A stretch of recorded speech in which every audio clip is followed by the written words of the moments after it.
दीन दयाल हरे, जय जय प्रभु दीन दयाल हरे, जय जय प्रभु दीन दयाल हरे, जय जय प्रभु दीन दयाल हरे, जय जय प्रभु दीन दयाल हरे, जय जय प्रभु दीन दयाल हरे, जय जय प्रभु दीन दयाल हरे,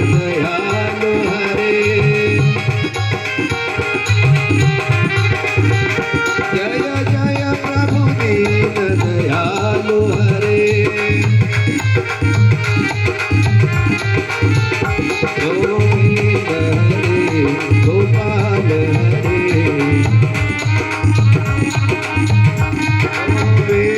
हरे गोपाल हरे, गोविंद हरे गोपाल हरे, गोविंद हरे गोपाल हरे, गोविंद हरे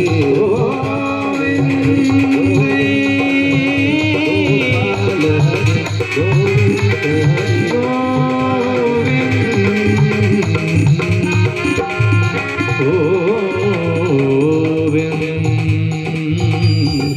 गोविंद हरे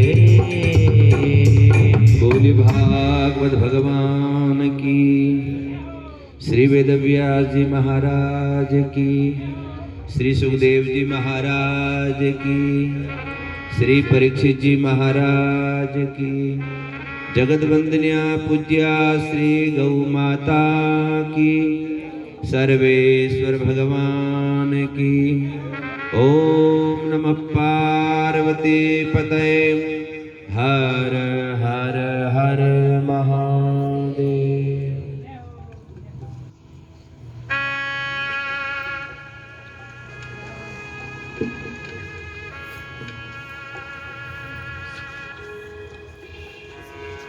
परम मंगलमय परात्पर कलेश्वर,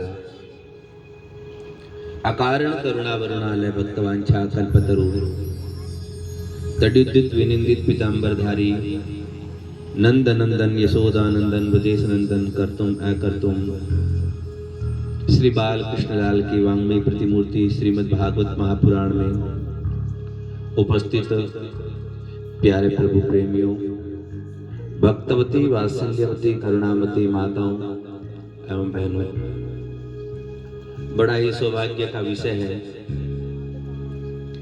एक तो मलमास जिसमें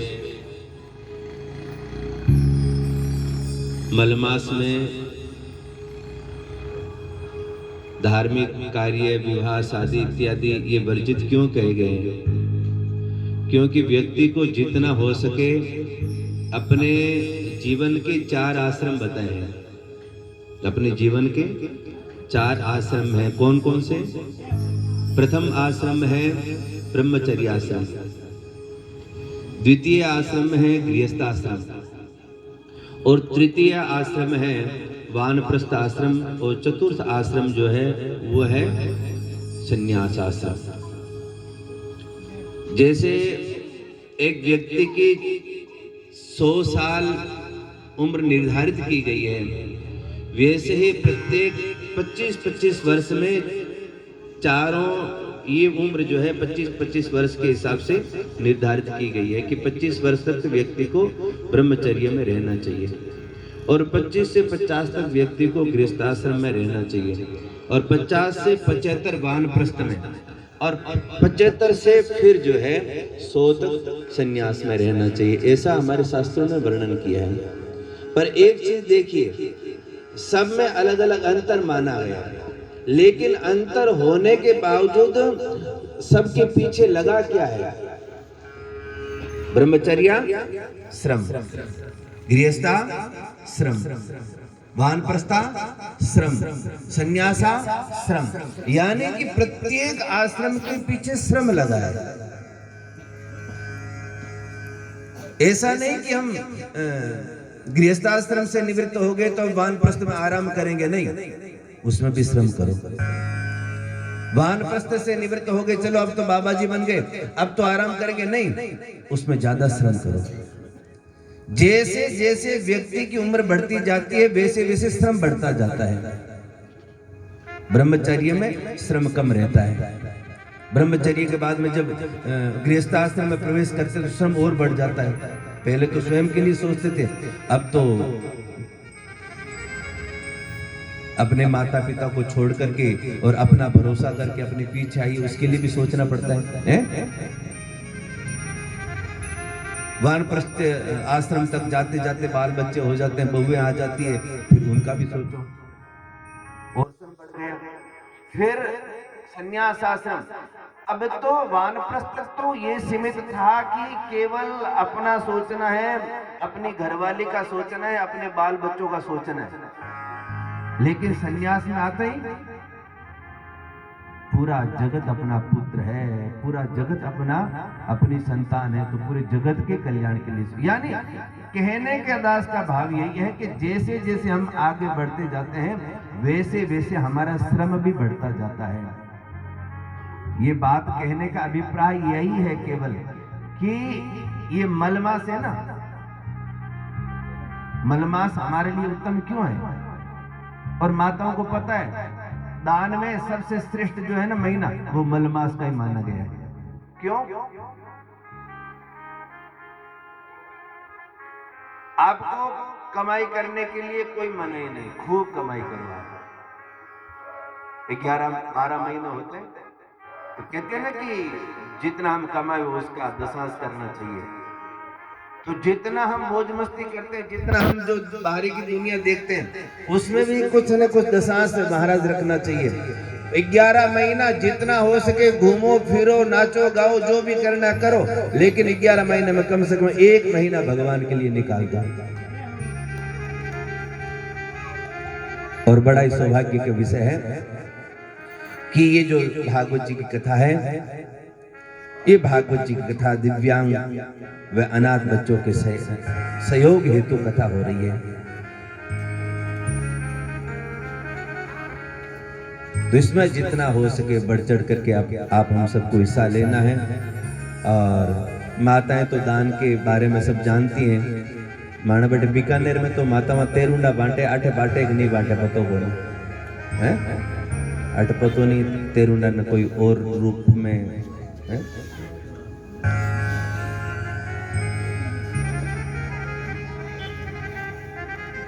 तो ये जो भागवत जी की कथा है, ये मलमास में अभी न तो आपको कहीं शादी में जाना है, न आपको कहीं विवाह इत्यादि उत्सव इत्यादि में जाना है। अब जो उत्सव हो रहा है ये ठाकुर जी का ही उत्सव हो रहा है। अपने को 7 दिन पर्यंत ठाकुर जी के उत्सव में ही सम्मिलित रहना है। वैसे तो मैं आपको यूं समझा रहा हूं, लेकिन आप जोधपुर वालों को वैसे ज्यादा समझाने की जरूरत नहीं पड़ती, क्योंकि दास की भी 2-4 कथाएं जोधपुर में हो चुकी। तो उसमें जितना हम समझाते हैं उससे कहीं ज्यादा श्रोतागण समझदार निकलते हैं, ये हमें पता है। और फिर जोधपुर के ऊपर संतों की बड़ी भारी कृपा है। और फिर कहां तक जोधपुर का आप महाराज हम वर्णन करें? हमें तो जोधपुर जो है दूसरा ब्रज लगता है। सबसे मीठी भाषा हमें लगती है ब्रज की, और ब्रज के बाद में जो भाषा लगती है ना, वो हमें लगती है जोधपुर की भाषा। सुबह हम अशोक जी से बात कर रहे थे, सुबह कर रहे थे, कल कर रहे थे, कि आप लोग तो बोल करके घायल कर देते हो। इतनी मीठी भाषा और मीठे शब्द तो महाराज जब मन निर्मल होगा ना तभी मीठा बोला जाता है। बिना मन निर्मल हुए मीठा बोला नहीं जाता। और भगवान को और क्या चाहिए? भगवान को तो यही चाहिए, भगवान को और कुछ चाहिए ही नहीं। भगवान तो कहते हैं निर्मल मन जन सो मोहि पावा, निर्मल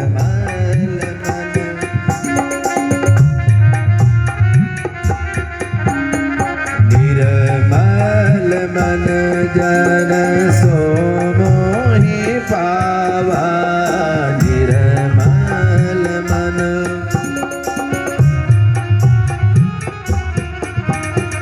मोह कपट छल छीधन भावा,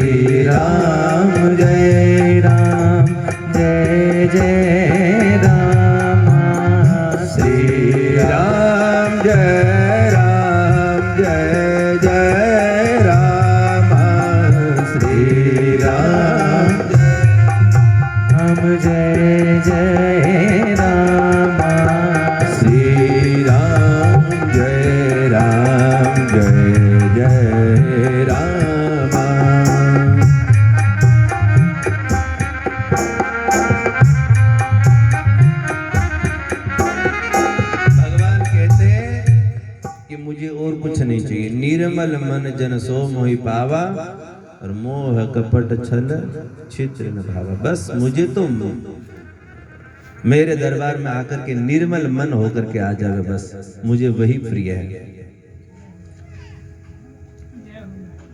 और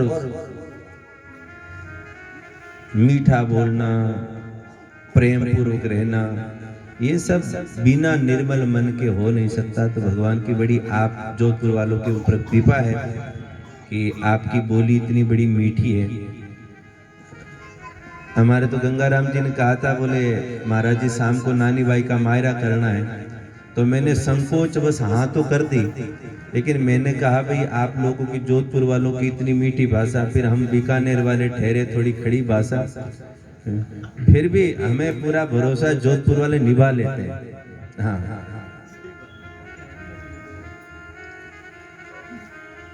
तो बड़ा ही सौभाग्य का विषय है। आज आप हम सब जो है भागवत जी की कथा में प्रवेश कर रहे हैं।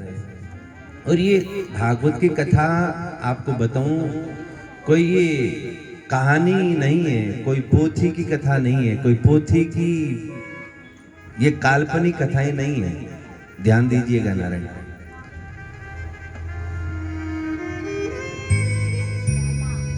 बड़ा ही सौभाग्यशाली होता है जो भागवत जी की कथा में आकर के बैठते हैं। शास्त्रों में तो ऐसा लिखा है, भाग्योदयेन बहुजन्म समर्जितेन सत्संगमं च लभते पुरुषो यदा वै।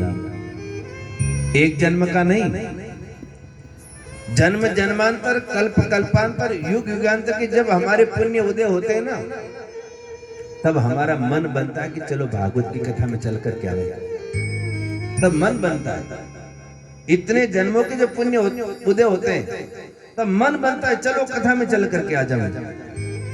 और यदि आकर के बैठ गए तो ये तो समझ लो कि साक्षात ठाकुर जी की कृपा बन गई हमारे ऊपर।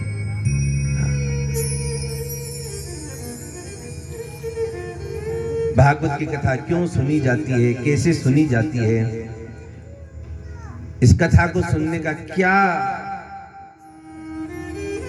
महात्म्य है,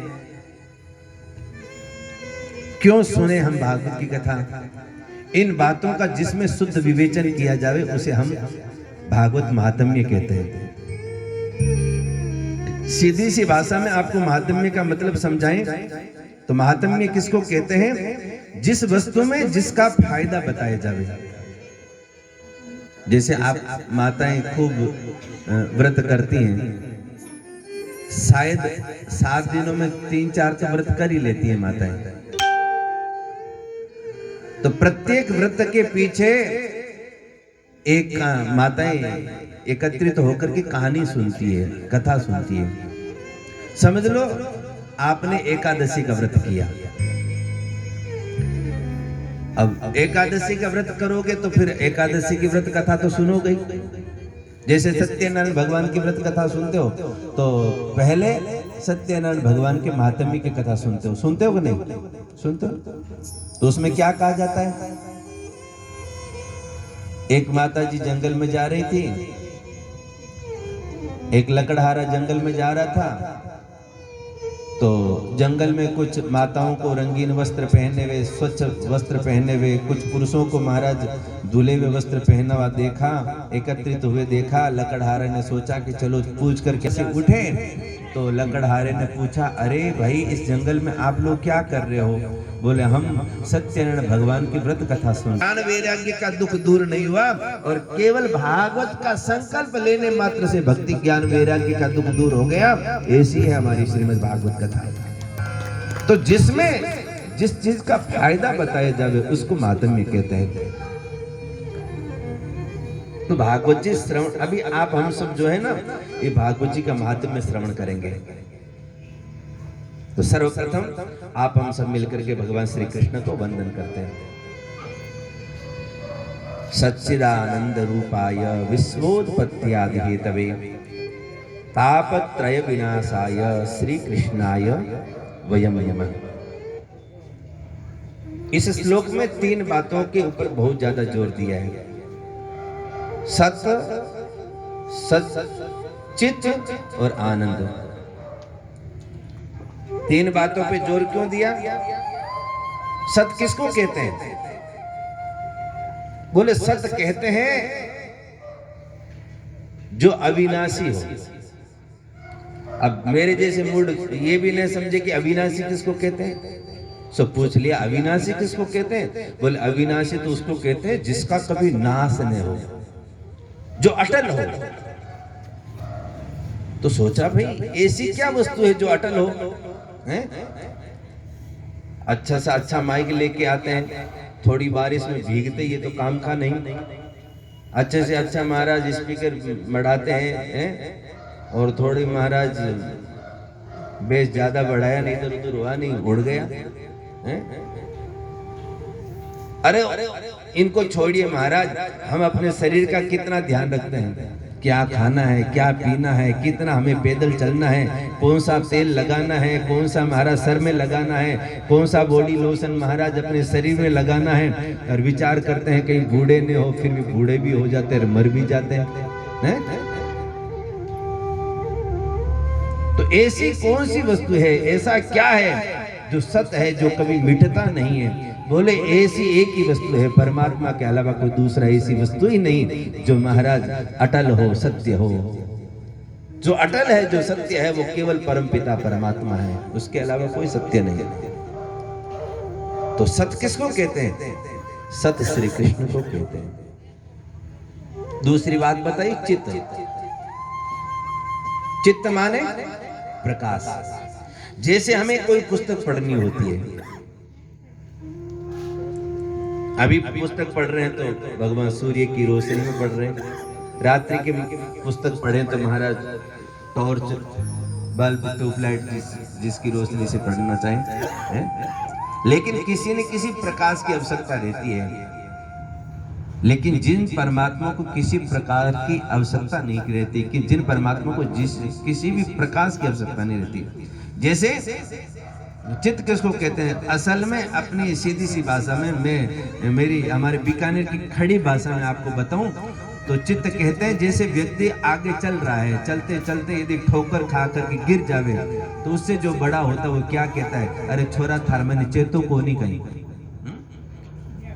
थार मैंने चेतो को नहीं, यानी थोड़ा शब्द अंतर हो गया, चेतो और चित्त है, लेकिन है वही चित्त। यानी तेरे को दिखाई नहीं देता क्या? चित्त माने प्रकाश, देखना। लेकिन हम कितना भी प्रयास करें, एक न एक दिन आंख धोखा दे ही देती है अपनी को। लेकिन जिन परमात्मा को किसी प्रकाश की आवश्यकता नहीं, जो पूरे जगत को स्वयं प्रकाशित करता हो, उन चित्त स्वरूप भगवान श्री कृष्ण को हम वंदन करते हैं। तो सत्य भी श्री कृष्ण है और चित्त भी श्री कृष्ण है। और तीसरी बात बताई आनंद। तो ये आनंद क्या है? जैसे छोटी छोटी बात को हम आनंद ले बैठते हैं, आनंद कह बैठते हैं। बड़ी जोर की भूख लगी है, भोजन की इच्छा है, और अशोक जी ने कह दिया महाराज जी भोजन घर में तैयार है, पाया और कहा भाई आनंद आ गया। बड़ी जोर की प्यास लगी है, किसी ने ठंडे पानी का लोटा ला करके दिया, सो महाराज पानी पिया और कह दिया आनंद आ गया। बड़े बाजार में घूम करके आ रहे हैं, थके आ रहे हैं, किसी ने डल्लब का गद्दा लगा दिया, उस पे लेट गए और महाराज नींद आ गई, उठे और फिर कहा आनंद आ गया। हवा चल रही है, सर्दी लग रही है, किसी ने इधर ला करके महाराज ये पर्दा बंद कर दिया, और जैसे ही हवा बंद हुई सो कहा अब तो ठीक है, अब तो आनंद आ गया। क्या यही आनंद है? रसगुल्ले की इच्छा हुई, रसगुल्ला खाना है, कभी नाम ही सुना है केवल रसगुल्ले का, और किसी ने रसगुल्ला ला करके खिला दिया और रसगुल्ला खाते कह दिया आनंद आ गया। क्या यही आनंद है? असल में यह आनंद नहीं हो सकता, ये केवल सुख है नारायण, यह केवल सुख है। सुख जो होता है ना, सुख क्षणिक होता है। जैसे आप रसगुल्ला खाते हो, रसगुल्ला आपने सुबह खाया, क्या उसका स्वाद आप सायंकाल में ले सकते हैं? बोलिए ना, नहीं ले सकते। तो जो सुख है ना, वो सुख जो है वो क्षणिक है नारायण। और आनंद क्या है? ये आनंद तो भीतर की चीज है, भीतर। और यहाँ भीतर कौन बैठा है? बोलिए ना, परमात्मा बैठे हैं। यहाँ आनंद आने के बाद में फिर ये हमारे जीवन में जो सुख आते हैं, ये दुख आते हैं, ये तो हमें तुच्छ लगते हैं। अभी हमने एक श्री राम वृंदावन के एक संत का वीडियो देखा था, वो हॉस्पिटल में भर्ती, डॉक्टर साहब कह रहे हैं बस अब तो गए, और सब उनके शिष्य परिकर जो है वो जा जा करके हॉस्पिटल में मिल रहे हैं, और बाबा कैसे हो, बाबा कैसे हो, बाबा कैसे हो। और वो जब डॉक्टरों ने कह दिया कि अब बस कुछ ही क्षण के हैं, कुछ ही घंटों के हैं, और उनके मुख से एक ही आवाज निकल रही, चाहे धीरे बोल रहे, आनंद है, आनंद है, आनंद है, आनंद है। अब महाराज जिनके यहाँ कुछ लगा हो और यहाँ कुछ लगा हो और यहाँ कुछ लगा और यहाँ कुछ लगा हो, और उसको पूछो आनंद है? ये उस वक्त तो आनंद कहने वाला वही होगा जिसके हृदय में आनंद व्याप्त है। तो ये सत भी श्री कृष्ण है, चित्त भी श्री कृष्ण है, आनंद भी श्री कृष्ण है। आनंद क्या है? आनंद ये भीतर की चीज है, और भीतर कौन है? भीतर परमपिता परमात्मा है। इसीलिए सत भी श्री कृष्ण है, चित्त भी श्री कृष्ण है, और आनंद भी श्री कृष्ण है।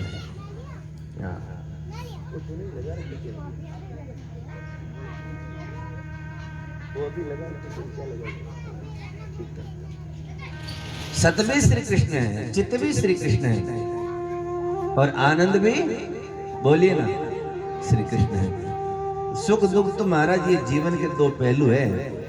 सुख आएगा तो एक न एक दिन सुख को जाना पड़ेगा, दुख आएगा तो एक न एक दिन दुख को भी जाना पड़ेगा। और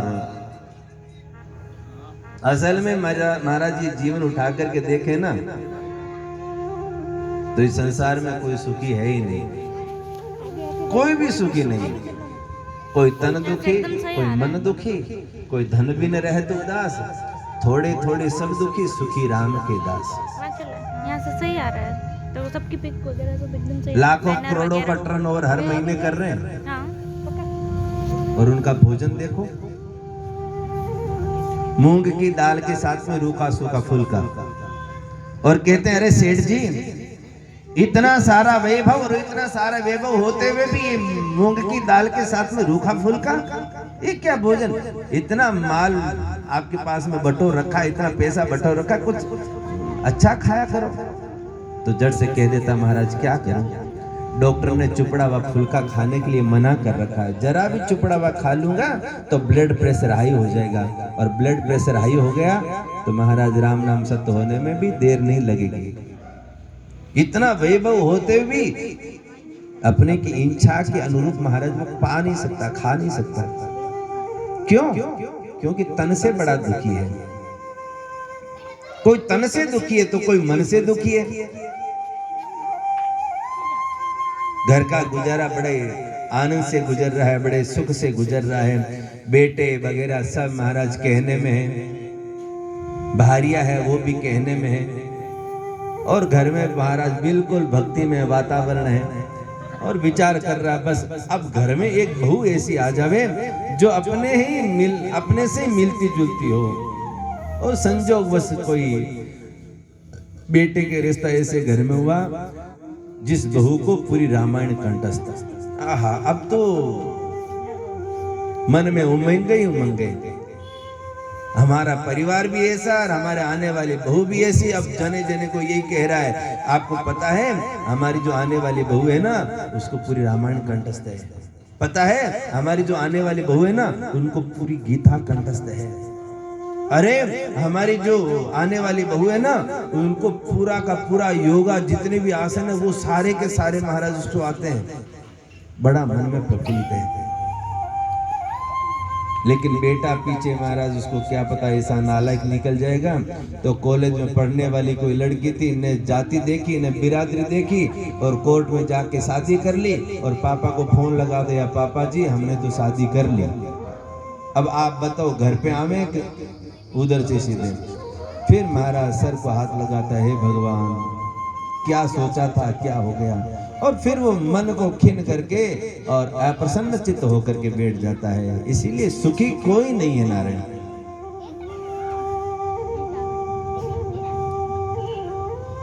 कोई तन दुखी, कोई मन दुखी, कोई धन भी न रहत उदास। कईयों कईयों को तो महाराज ऐसा देखा हमने कि थाली में रोटी आ जाती है ना, तो उनको चैन नहीं आता जब तक वो सब्जी के अंदर कोई नुक्स नहीं निकाल देवे, सब्जी में कोई गलती नहीं निकाल देवे। कभी कहेंगे मिर्ची ज्यादा है, कभी कहेंगे नमक कम है, कभी कहेंगे तेल तो डाला ही नहीं, और कभी महाराज फुलके में, कभी महाराज रोटी में, कभी सब्जी में, कभी दाल में। लेकिन नारायण ऐसे ऐसे भी जीव है आज भी जगत में, जो सुबह का भोजन कर लेवे, शाम का भोजन होगा कि नहीं होगा उसकी कोई गारंटी नहीं है। एक बार मैं, हमारे बीकानेर के पास में कोलाई क्षेत्र है, तो कोलाई क्षेत्र से मैं कथा करके बीकानेर की ओर लौट रहा था, दोपहर का समय था।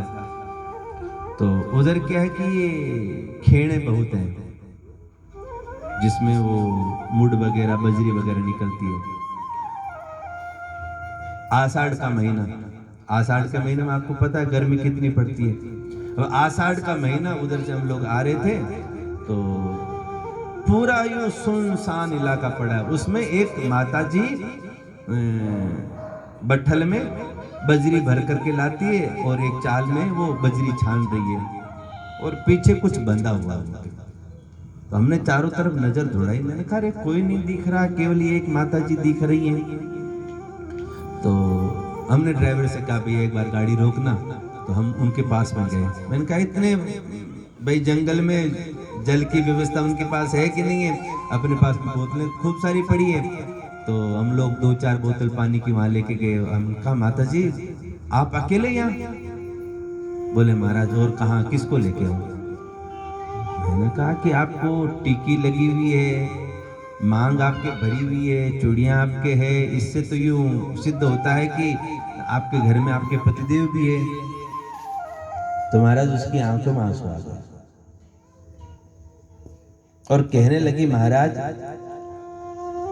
शरीर के रूप में जरूर मौजूद होंगे, लेकिन ऐसे पति से तो भला कि पति न हो तो ही अच्छा है। मैंने कहा क्यों, क्या हुआ? बोले महाराज दिन भर यहाँ काम करती हूँ, शाम को 200 रुपए मिलते हैं, 100 रुपए शाम को जाते उसको देने पड़ते हैं, और यदि नहीं देती तो पीटता है, कहता है मेरे दवाई का समय हो गया। अब शाम का समय, शाम की दवाई आप समझ गए होंगे, मैं व्यासपीठ से नहीं बोलना चाहता, मेरी दवाई का समय हो गया। अब आप बताओ महाराज जी 100 रुपए से मैं बच्चों के फीस भरूं कि किराए के जिस मकान में हम रहते हैं वो किराए का मकान, अब किराया भरूं कि दूध वाले को दूं कि लाइट वाले को दूं कि पानी वाले को दूं, किसको दूं, क्या करूं?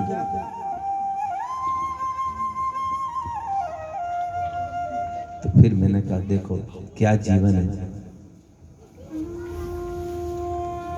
कई ऐसे ऐसे जीवन महाराज सुबह का भोजन करें तो सायंकाल का पता नहीं रहता कि सायंकाल का भोजन होगा कि नहीं होगा। मैंने कहा माता जी धन्य है आप, कम से कम इस अवस्था में ये काम तो कर रही हैं, नहीं तो महाराज कईयों को देखते हैं शरीर सब काम कर रहा है लेकिन महाराज मांगने से ही उसको उनको फुर्सत नहीं है। पर दास के कहने का भाव है कि कोई तन दुखी, कोई मन दुखी, कोई धन भी न रहे तो दास, थोड़े थोड़े सभी दुखी, सुखी राम के दास। जीवन यदि आप उठा के देखोगे तो करोड़पति से करोड़पति को उठा करके देख क्या क्या बताएगा। सुखी वही है जिसने राम नाम रूपी धन कमा लिया होगा। मीरा बाई से कहा था, ए मीरा तेरे पियर वाले इतने धनवान और तेरे ससुराल वाले इतने धनवान, सच बताना तूने कितना धन इकट्ठा कर रखा है? मीराबाई के मुख से कुछ पंक्तियां निकल गई। मीराबाई ने कहा मैंने तो इतना धन कमाया, इतना धन कमाया कि खर्च करना चाहूं तो खर्च हो ही नहीं। हाँ, खर्च न खोटे, और तो हर कोई अपने धन को तिजोरी के अंदर बंद करके रखता है, लेकिन मेरा तो धन ऐसा है खुला पड़ा है, जिसको लूटना है उसे लूटो। तो उसने पूछा, अरे ऐसा कौन सा धन तूने इकट्ठा कर रखा है? तो मीराबाई के मुख से निकल गया, पायो जी मैंने